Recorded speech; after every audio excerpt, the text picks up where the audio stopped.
Olá, boa tarde. Você acompanha agora notícias do Brasil e do mundo desta quarta-feira. E olha só, mais de 40% dos brasileiros tiveram a carreira prejudicada pela pandemia do coronavírus. O desemprego e a falta de oportunidade atingiu mais as mulheres. Com a pandemia, muitas empresas não conseguiram manter suas contas em dia. Sem ter onde tirar mais recursos por estarem fechadas ou com menor movimento, se viram obrigadas a diminuir o quadro de funcionários e até a fechar as suas portas. Para saber sobre a influência da crise na vida das pessoas, a empresa de gestão e recursos humanos Minsight produziu uma pesquisa. O levantamento apontou que 44% dos brasileiros dizem que tiveram suas carreiras estagnadas por conta da pandemia do novo coronavírus.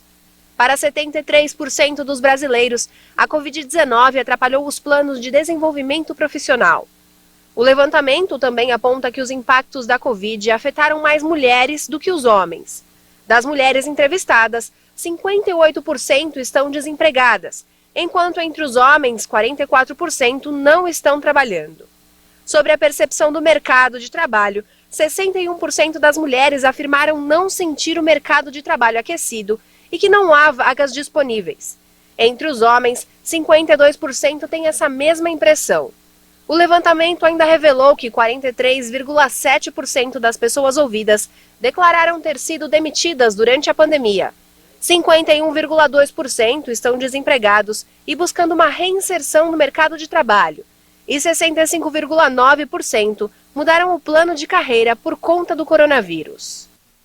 A vacina turca contra a Covid-19, a Turcovac, foi aprovada para uso emergencial a partir desta quarta-feira.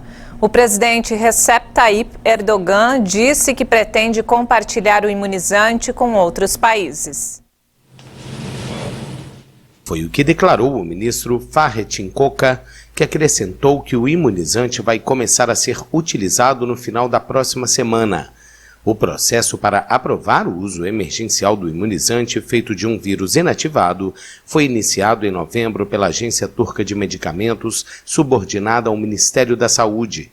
Os testes de fase 3 começaram em junho e contaram com 40.800 participantes em todo o país que enfrentam uma grave crise econômica. O presidente Recep Tayyip Erdogan comemorou o anúncio e disse que quer compartilhar a vacina com outros países. No sábado, Erdogan prometeu enviar 15 milhões de doses da Turcovac para a África. Um membro do Conselho Científico da Turquia garantiu que a vacina foi muito eficaz nos testes, mas não divulgou dados. De acordo com os registros do Ministério da Saúde do país, 82,6% da população adulta recebeu pelo menos 2 doses da vacina.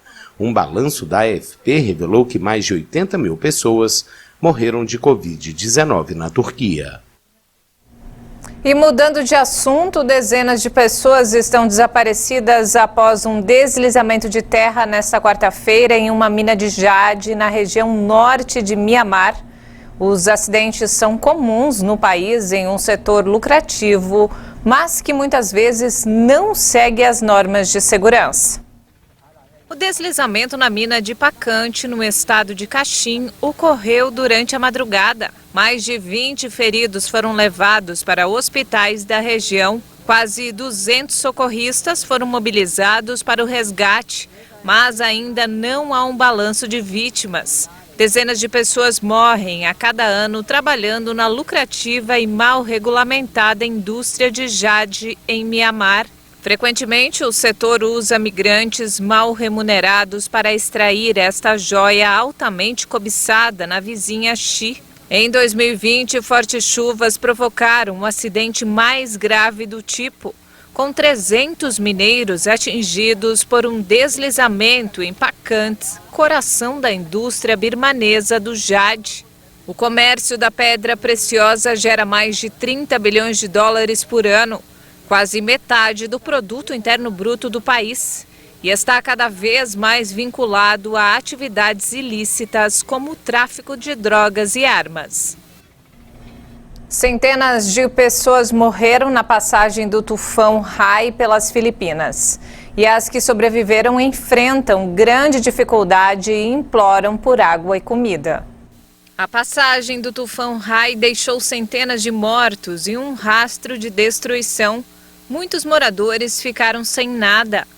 O tufão Rai atingiu na última quinta-feira a ilha turística de Bohol, com fortes chuvas e ventos que arrancaram telhados de casas e árvores. Conhecida pelos pontos de mergulho, a ilha foi uma das mais afetadas pelas inundações. As autoridades locais imploraram ao presidente Rodrigo Duterte que envie recursos para a compra de alimentos e água para os moradores. As autoridades locais imploraram ao presidente Rodrigo Duterte que envie recursos para a compra de alimentos e água para os moradores.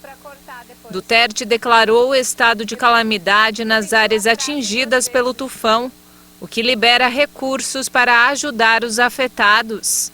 Rai também provocou destruição em outras 3 ilhas, onde os ventos alcançaram 195 km por hora. Os militares enviaram navios, barcos, aeronaves e caminhões para entregar alimentos, água potável e equipamentos médicos aos sobreviventes. A Cruz Vermelha também distribuiu ajuda e vários governos estrangeiros ofereceram milhões de dólares em ajuda financeira. Mas as autoridades locais e os moradores reclamam que a ajuda demora muito a chegar. E falando sobre esporte, a China pretende aproveitar os Jogos Olímpicos de Inverno, que começam em fevereiro, como uma oportunidade para exibir os efeitos positivos do setor de energia solar e eólica durante a realização do torneio. Mas ativistas alertam que a construção dessas usinas renováveis tem provocado desapropriações e até prisões. A China anunciou que os Jogos Olímpicos de Inverno, que começam em fevereiro, vão ser os primeiros completamente movidos por energia eólica e solar. Para isso, o governo multiplicou a construção de usinas de energia renováveis. O problema é que, em meio ao processo, muitos chineses tiveram terras confiscadas. O alerta foi feito por moradores afetados e ativistas no momento em que o governo chinês celebra as primeiras Olimpíadas Verdes da história. Quando os Jogos começarem em Pequim, todas as 12 instalações de competição vão ser movidas por energia verde e renovável pela primeira vez no mundo. O governo chinês afirmou que o processo de fabricação de neve vai ser feito a partir da reciclagem de água. O país garante que o processo não vai causar impactos negativos na água local, na segurança e no meio ambiente, mas fazendeiros denunciam agressões, expulsões de terras e até prisões, ao passo que o país instala unidades de captação de energia solar.